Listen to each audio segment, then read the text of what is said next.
again, friends, and welcome to another season of The Haunting of KGGO.com. My name is B-sox. I'll be your host as we make our way into the world of the paranormal. This is a KGGO.com exclusive, and if you're new to the show, this is what happens. Throughout the month of October, we interview different paranormal groups from around the state of Iowa, and we talk about all the things that go bump in the night. Now, if you'd like to go back and check out the first two seasons of the show, you can do so. KGGO.com/haunting. All the interviews are up there in their entirety. As we begin season 3, tonight we welcome in our first interview of the season. Ladies and gentlemen, from Apex, Iowa, Angie and Jill are on the line. Hey guys, how you doing tonight? Hi Adam, we're really good. Jill and Angie from Apex, Iowa, joining me tonight on the line. You can find out more about them on their Facebook page at Apex, Iowa.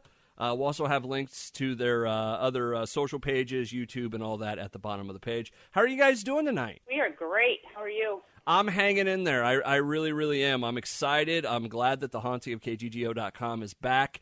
Let's dive right in here. How did you guys kind of get into the world of the paranormal? We'll get to the actual formation of the team here in a minute, but individually, how did you guys kind of fall into the world of the paranormal? And we'll start with Angie. Well, I had an experience when I was a teenager that basically kind of scared me, but also got me interested in what was that, you know? So Yep. I started watching all the paranormal shows, and, you know, at that time, since I'm so old and everything, pretty much Ghost Hunters was on, Yeah. Paranormal State was on, things like that, and that just really started intriguing me. And then I met Jill. And it was all downhill. It was all downhill That's right. from there. That's right. Well, The rest- Angie, going back to your experience, what was your experience? If you don't mind me asking. That's fine. It was kind of traumatic. I think it was probably around 16 years old. Okay. And I went with a friend. She was babysitting at this house that was supposedly supposed to be haunted, you know. And she took a Ouija board there. Oh.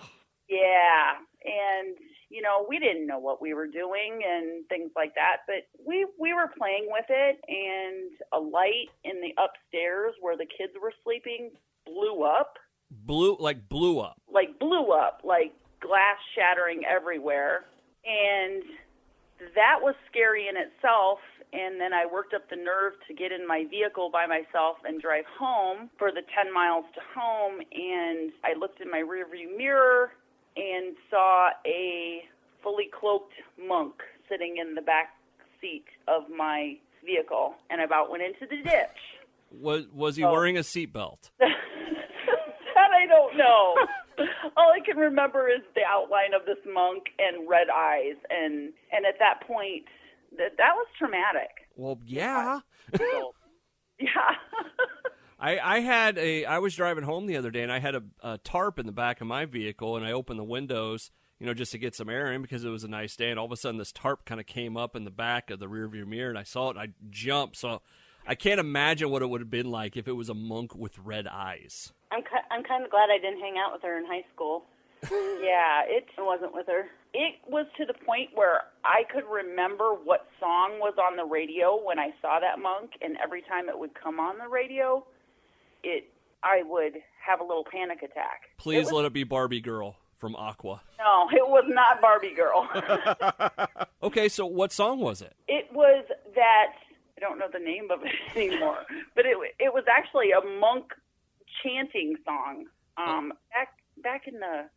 Oh, I know what you're talking about. The monks that put out like albums and stuff, and it was just Yes. them, that kind of Yes. stuff. Okay. There was one song that was really popular. Yeah, I know exactly what you're talking about. Right. And Wow. Song. So, light bulb blows up in the upstairs of this house that has been supposedly haunted. You've been playing with a Ouija board, and then you find a monk in the back of your car with red eyes. Right. What happened from there? Have you ever seen this monk again? Has he followed you around? No. Okay. I have never seen it again. And, you know, as far as negative reactions for the other people that were there. They didn't really have any. She didn't babysit at that house anymore because we were 16-year-old kids. We didn't know what the heck was going on. Yeah. But it was probably a good thing because we didn't ever mess around with a Ouija board again. And enough of that. And I still won't to this day. No, we won't touch them. There you go. Angie and Jill from Apex, Iowa, joining me for the first episode of The Haunting of KGGO.com, Season 3. Jill, how about you? How did you get into this weird world of the wacky paranormal? I have just kind of always been fascinated with it as long as I can remember. I grew up in a house that had a lot of activity, and of course I also lived right next to a graveyard too, which I think maybe, looking back, I think maybe had something to do with it. Just a lot of little odd things would happen. I didn't have anything as traumatic as Angie, thank goodness. But just a lot of little things. I remember laying in bed and I would hear, music playing that nobody else would hear. I would have things moved all the time. I'd sit something down and then it would be gone. Just little things like that. And then just like Angie, a little later on, I started watching, all the ghost hunter shows. And I thought, I wonder if I could do something like that and maybe get some answers as to why some of these things happen. Yeah. And just really delve into it a little bit, do my own kind of investigating and try to figure this out. So that kind of piqued my interest a little bit when all these shows started to come out. And then, as Angie said, lo and behold, the two of us, we got together and now we're doing our own thing. So it all worked out. There you go. You know what? Funny enough, it usually does, Yep. Fast forward, okay, so that's how you got into it. From when you guys had your first experiences to when you guys actually came together as a team, how did all that come around? We have been a team for almost 4 years. I think it was December of 2016 when we officially became a team. We had done a little bit of investigating on our own, just kind of going out and doing our own thing every once in a while. But we weren't officially a team per se, but we have been an official team for almost 4 years. We've been Apex, Iowa. So how did that, how did you guys know each other before you started the team? Did you just run into each other at, Starbucks or something? How did you guys actually come together? Tell this story. So Jill had booked Villisca. Okay. Yeah, she took on a big one for her first ever thing. And I saw that on Facebook, actually. And she was asking if anybody had, any equipment or anything like this. And it just so happened that my sister and I had bought just a small, beginner ghost hunter kit. Okay. And I messaged her and I said, hey, do you want to take that to Villisca? And she was like, yes, that would be great. And so before they went, we kind of just went out to a cemetery to try to see how all the equipment worked and this and that. And we had a blast and got some good responses. And that was all she wrote. We were officially ghost hunters. So you guys didn't know each other before forming a team? We knew each other. We live in the same town. Okay. We weren't really friends we didn't hang out or anything like that. Right. Did you go to high school together? We did. We did not hang out, though. We did not hang out. We were not at all part of the same group. No. Angie was wild and crazy, and I was a party pooper. She was the nerd. That's wonderful. And so all this time, you guys could have been friends over the paranormal. That's right, yeah. That's crazy. So, you guys went to a graveyard. You took your ghost kit with you. I'm guessing there's probably like a K2 in there, maybe one or two other meters, maybe a sound recorder, something like that. Yeah, there was a recorder, and there was an EMF detector. Okay. What else was in that little ghost kit? Do you even remember? Jeepers. Not a whole lot. There was like a flash. There was a grid light.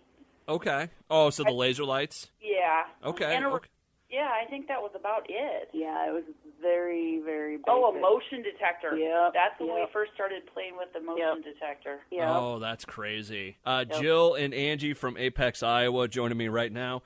This is season 3 of The Haunting of KGGO.com. The first episode of the year. We're so totally excited.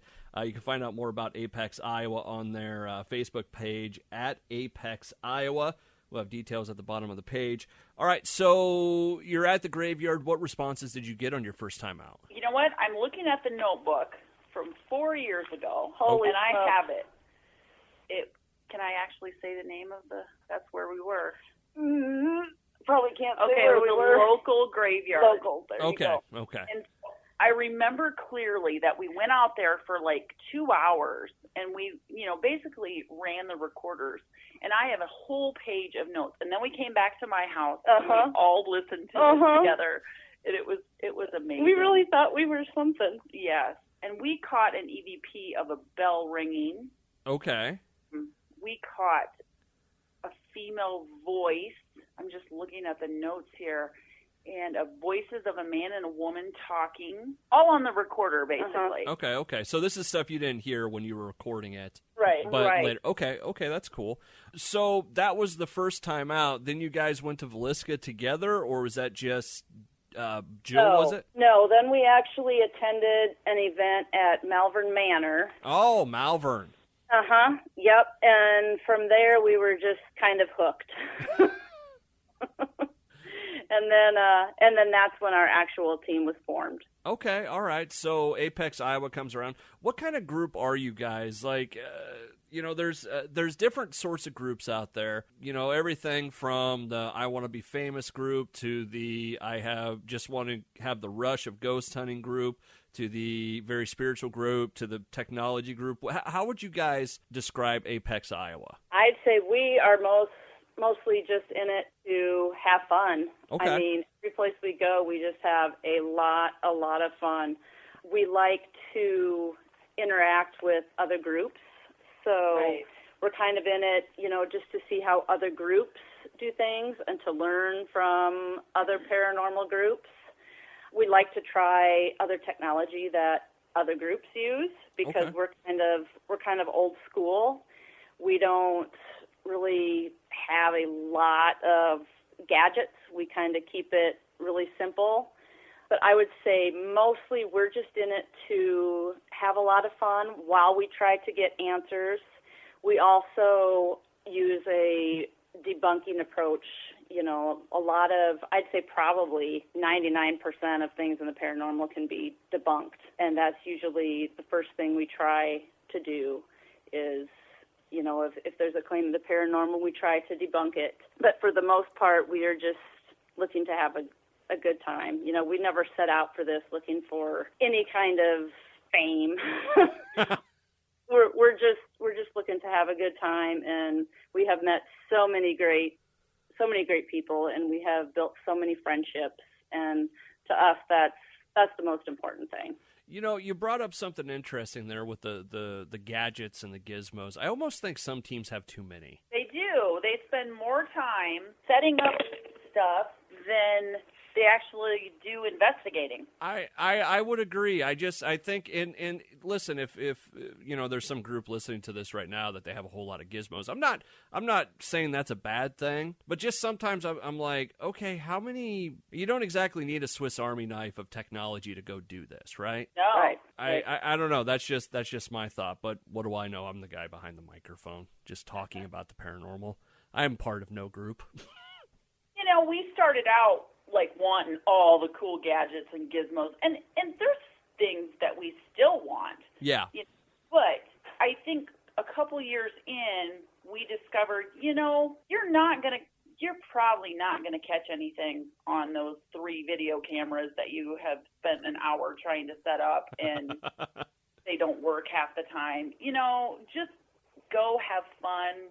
Rely on your senses and your recorder, and bring in some other equipment. You brought up something there. Do either of you guys go down the road of psychic? You said use your senses. I think there are some groups that are nothing but people that are, for lack of a better term, gifted in that area. Some people don't believe in it at all. What are your guys' takes on it? And either one of you can go first. It doesn't matter. Well, neither one of us will claim to be psychic in any way, shape, or form. Oh, thank God. You don't want to know what I'm thinking. No. Neither one of us are psychic in any way. I will say, I think I speak for both of us, that the longer we do this, I think we can more easily now kind of pick up on things.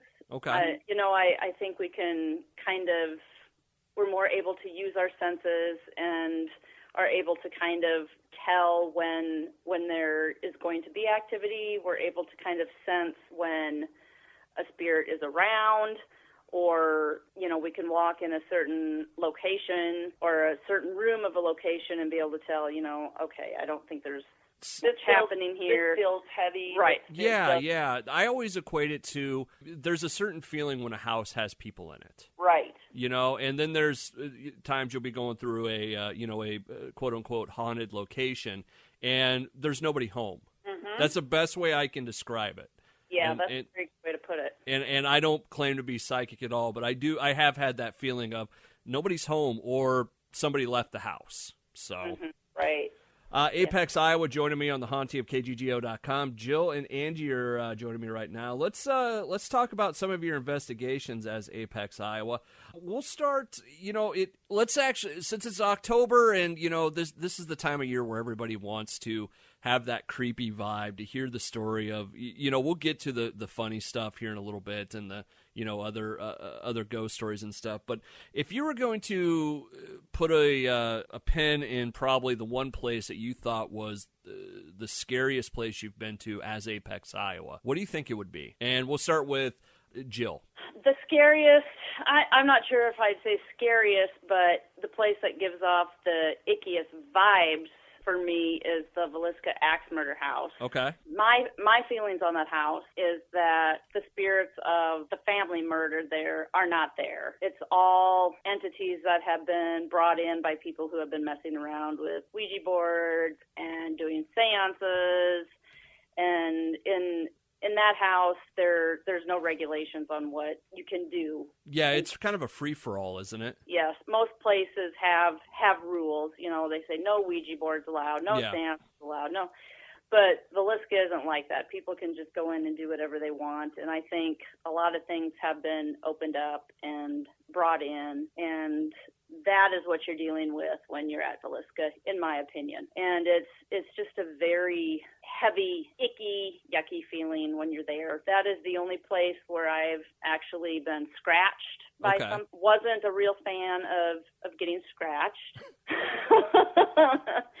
Also, there's probably a joke there, but we've just met. Yeah. Okay, so you were scratched there. What else about that place? What was the most uncomfortable? Was it the scratching? Was what was most uncomfortable? That was part of it, and also we had a really intense SB7 session up in the parents' bedroom there. SB7? Yes, SB7. And what's that? The SB7 uses radio frequencies to create white noise. It's that really loud. It's the thing that cycles through the frequencies and stuff. Yep, correct? Yep, okay. That allows spirits to communicate. And we were told at one point to get out, and we asked, who do you want to get out? And the response was the one with the cross. And a cross necklace. So something didn't like me and wanted me out of there, which is probably why I was scratched. And, I don't know what I ever did to tick off an entity. We're always very respectful. So I just wasn't a real fan of that place because something kind of had it in for me from the get-go. And like I said, that is the only place where I've actually physically been scratched by something that I couldn't see. And the vibes in that place, just as soon as you walk in, I think all of us who were there at one point kind of experienced a headache and had to leave, step out for a little bit, and not scared. I'm not going to say I was scared because I wasn't, but just not on the top of my list of some place that I want to go back. I'm sure I will. At some point, we'll go back. I don't know. If a voice from the great beyond pointed me out, I might be a little scared. They don't get to tell us what to do. No. At one, in the SB7 session, we actually heard "go to the van," and I had driven my van. Yeah. So we were actually told to go to the van. Oh, that's Yeah, funny. we asked, where should we go next? Yeah. And it said, go to the van. To the van. Oh, nice. So it's a smart ass. That's awesome. Yes. I do think it's funny when people do like the EVP sessions or the the SB7 or whatever session it is, when they ask the question or they do a thing, prove to me that you're here and I'll leave. And not one paranormal group ever leaves after they get that piece of evidence, We have another funny story about that. We were investigating at the Squirrel Cage Jail in Council Bluffs. Oh, and cool. That's a cool place. We like to take guest investigators with us, too. I would love to go. Yeah. Oh, you're in. I know we've only been talking for about 20 minutes or so, but I would love to be your friend during that. We love to take guests. We love to, take people along and let them get a feel for this. So we had a couple of guest investigators with us, and this was also in an SB7 session, and we were told, get out, and, we didn't. We just kept going, and all of a sudden we turn and look at one of our guest investigators, and she's kind of white as a ghost, and we're like, oh, white as a ghost, huh? And we look at her and we go, Ashley, what's wrong? She says, I don't understand why we're not getting out. And we said, no, it doesn't work that way. I don't know when it was. I forget when that came up this summer, but no, it was I was watching a Facebook Live of some of my friends investigating, and I actually asked the question in just general curiosity, like at what point is it enough? Like if I say, hey, you prove to me you're here and I'll leave, do you actually leave? And I think most generally we pop that question up when we're not getting anything and we're just trying to get something. Yeah. If they would, most generally we don't get a response to that question. But if we did, I think we would leave that room, leave that area. Yeah. And that's what else it comes down to. Just we'll get out of this room. Jumping over, okay, so Jill, hers is Villisca. How about you, Angie? What place kind of gives you the heebie-jeebies, or maybe, there's a little bit of the fear there for you? I would have to agree, Villisca, but there really isn't a place that I wouldn't go back to. Okay. But there is one place that I'm leery to go to, and that's Sally House. I've heard about Sally House. Yeah, just because of all the stories and things there. You get the heebie-jeebies in just about everywhere that we have gone at a certain point. I mean, Edinburgh, we had some pretty intense experiences at Edinburgh Manor in the basement that I would be leery to go into the basement by myself. Mm-hmm. Okay, what experience at Edinburgh did you have? And for those of the people at home, Squirrel Cage is where again? Council Bluffs. Council Bluffs, that's an old, really weird jail. Sally House is a house, I think it's in Kansas. Yes. Yeah. Which I think this came up on the haunting of KGGO.com last year, and someone said they thought it was a witch that haunts that house. I don't think anybody knows. It's yeah. Dark. And Villisca, everybody knows about. Edinburgh is one that's starting to get a little bit more press. That was a asylum of some sort, correct? Yeah, it was a poor farm, and then a mental asylum. It was an old folks' home. Yep, it's kind of been everything. There's a lot of bad mojo, and where it's. I know it's in eastern Iowa, but I forget exactly where. Edinburgh. Where is Edinburgh? Oh, duh. Yeah, Edinburgh, Iowa. Scotch Grove. Yeah. Where? Say that again. Scotch Grove. Scotch Grove. Okay. I knew it was east of here. I just couldn't remember how far, kind of where it was around. So, anyways, okay. So Edinburgh Manor.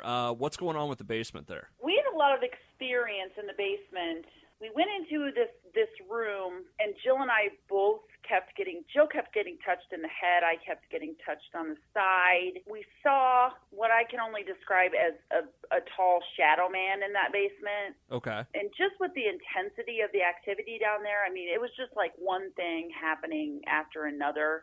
Our motion detector went off in that basement. It's a very heavy area of that building. That's what I've heard, and I've heard and forgive me if this sounds bad, but the touching of women has come up a lot when it comes to Edinburgh. Yep. In fact, last year I think was the first time I ever heard a story like that where a girl was more or less groped while she was there by something. You were I mean, Jill mostly had it in her hair. Yeah.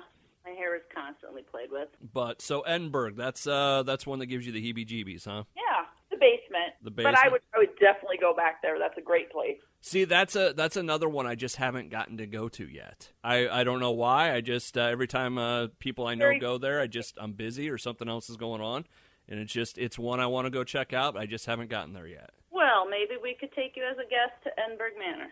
Wow, that and the squirrel cage? Yeah. I think you guys are going to get sick of me sitting in your back seat just talking the whole time.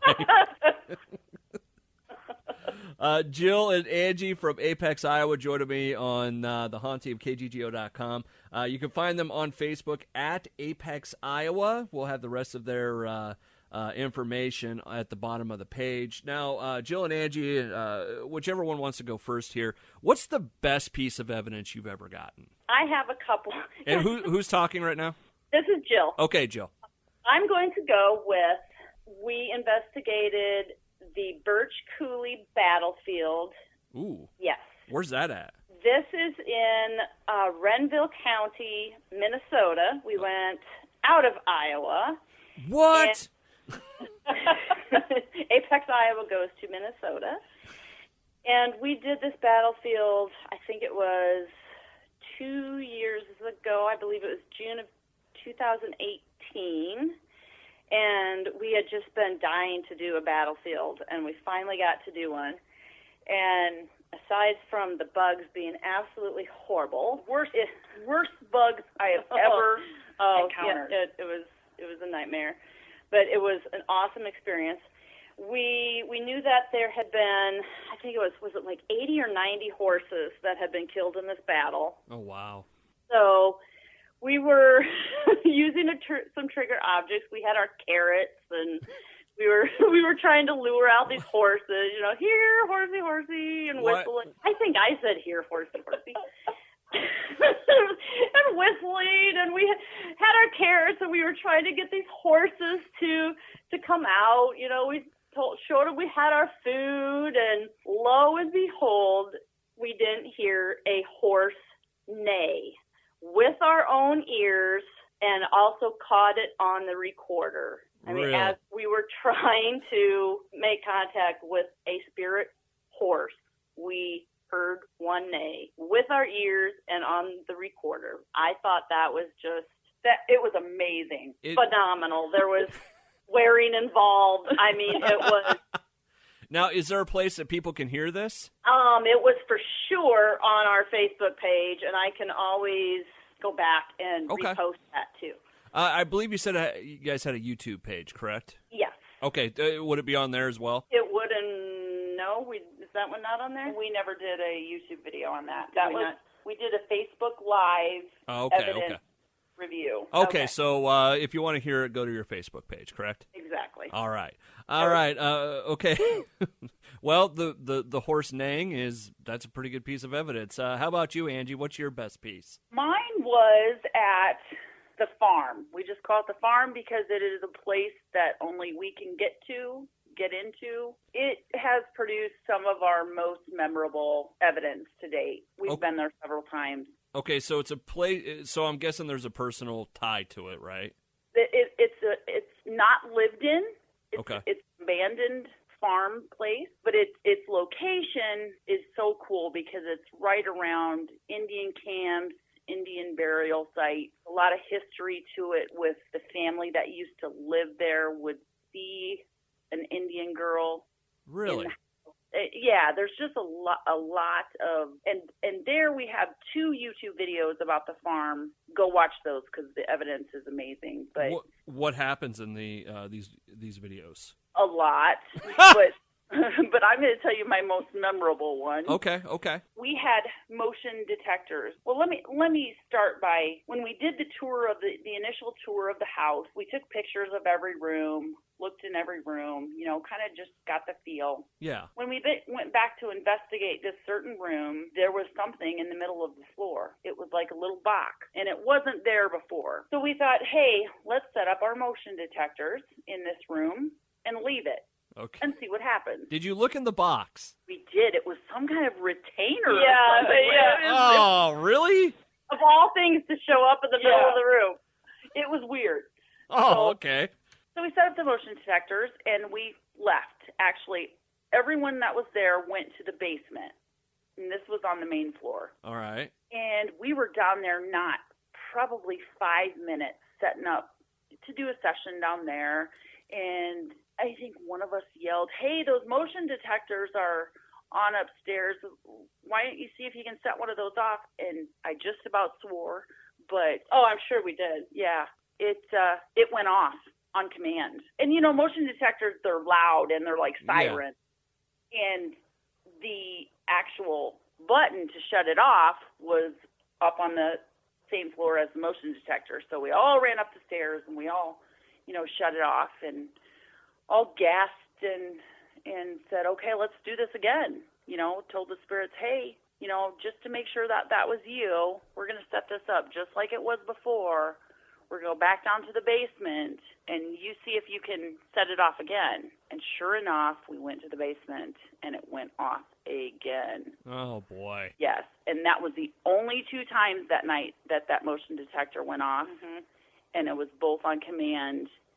And I don't know how anyone can hear that and not say that that's not paranormal. Exactly. Yeah. I mean, there's and this is just me playing devil's advocate. You know, some of that stuff, I mean, motion detectors can be kind of, buggy sometimes, that sort of thing. When you get it to do it on command, that's another thing. But, maybe it was something shook the house just right that you guys didn't hear, something. But that's... getting it to do it twice, that's pretty good. So getting it to do it twice and then never again for the rest of the night. And it sat for probably 8 more hours. Yeah. And it went off. How about this? What about maybe not like scary piece of evidence or scary place you've been, but maybe the weird one. The piece of evidence or the place that's like, did that really just happen? We've had several of those too. I think one of our shared experiences was at Malvern Manor in the dizzy room. The dizzy room? The dizzy room on the nurse's wing. Okay. We both went in there, and I've never felt like walking through a spirit, or what I think is walking through a spirit. I guess I don't know for sure if that's what it is. But in the closet, in the dizzy room, I could put my arm through there and feel like I was in spider webs all the way down. Yes, we both felt that, and we both turned on our flashlights and checked for spider webs because that's what it felt like. I was going to say, was there spider webs? There was not, no. Of course. And by the way, there's a small part of me that was thinking or hoping you were going to say something along the lines of sticking my hand inside the chest of a person or something. No. There's a dark part of me. I'm not going to. Okay, so Malvern Manor, you had that one. What else have you had? Maybe is there a funny piece of evidence or weird or just? Oh yeah, we have several. I think we could list a lot of those. The funny one that will always stick in my head was back at Villisca.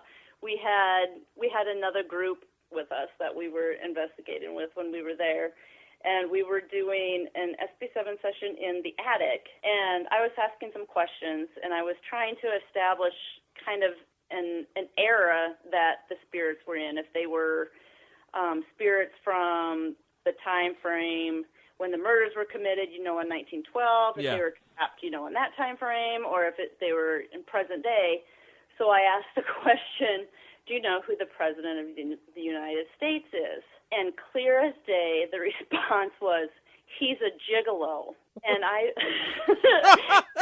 we have this on our YouTube videos, and I laughed and laughed. I just could not quit laughing. Now, I'm not a political person, so I don't know how you want to take that, if that was present day or if that was... Yeah, you start running through the people, it's like, okay, was that maybe Clinton? Yeah. I never did look up who the president was in 1912, but he's a gigolo was a response clear as day, and to me that is one of the funniest... Well, you think, boy, it could be Kennedy, it could be, you don't look at Lyndon Johnson and think, ooh, that guy's a gigolo. I'd like to see him, right. Dance around. Right. Huh, that's interesting. And then I just lost it. I couldn't gain my composure in that investigation for like 20 minutes. Yeah, you can watch Jill laugh hysterically on our YouTube page for that one. There are a couple clips I'm going to go check. I want to see the horse neigh. I want to see what was the stuff from the farm, and then the I want to see somebody go say gigolo. I just think that's awesome. Okay, so I got one more that you have to see, and this was our most recent one at Farrar Schoolhouse. Yep. I'm sorry, where? Farrar Schoolhouse. Oh, we made it almost 40 minutes into it without mention of Farrar. And we've posted this on the Farrar page too, so you'll get there. Yeah, there's a small joke on this with some of the friends at how many times we can mention Farrar. Oh. Will Conkle, good dude. I really like him. Him and his wife Jackie. Both great people and stuff. And it's just Farrar's funny. There's some backstory. Anyways. All right. So from Farrar, what was the weird piece of evidence there? Okay, so the setup. We're doing the Estes method. The Estes method. What is that? Estes method. This is all on Facebook Live. Okay. You can go there and watch it. So we had Jill up on the third story in the counselor's room. They call it the principal's office. Okay. And she had headphones on, hooked into the SB7. So that's the only thing that she can hear. Okay. See. Okay.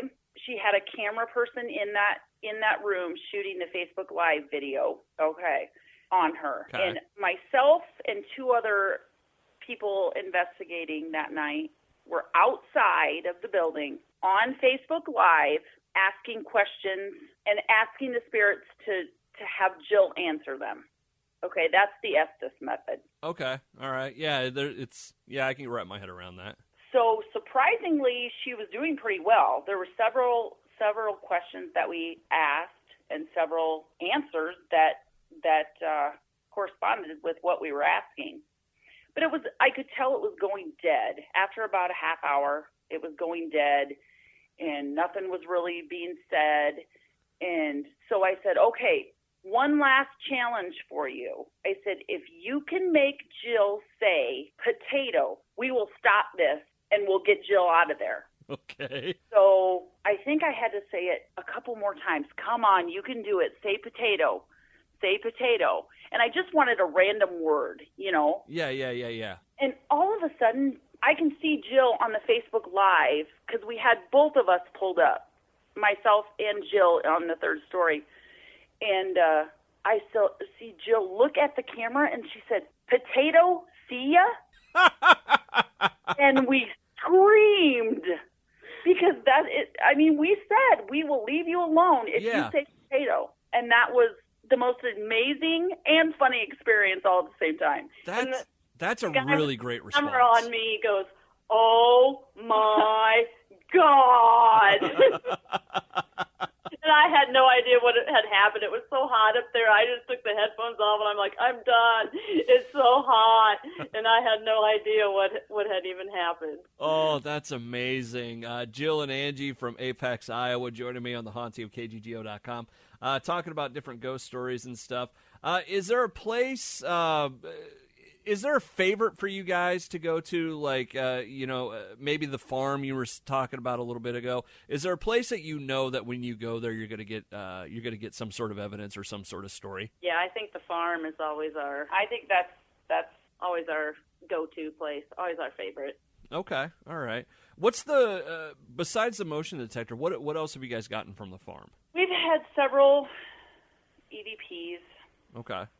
Well, it's been so long since we've been there. I would have to go back and look at the YouTube videos.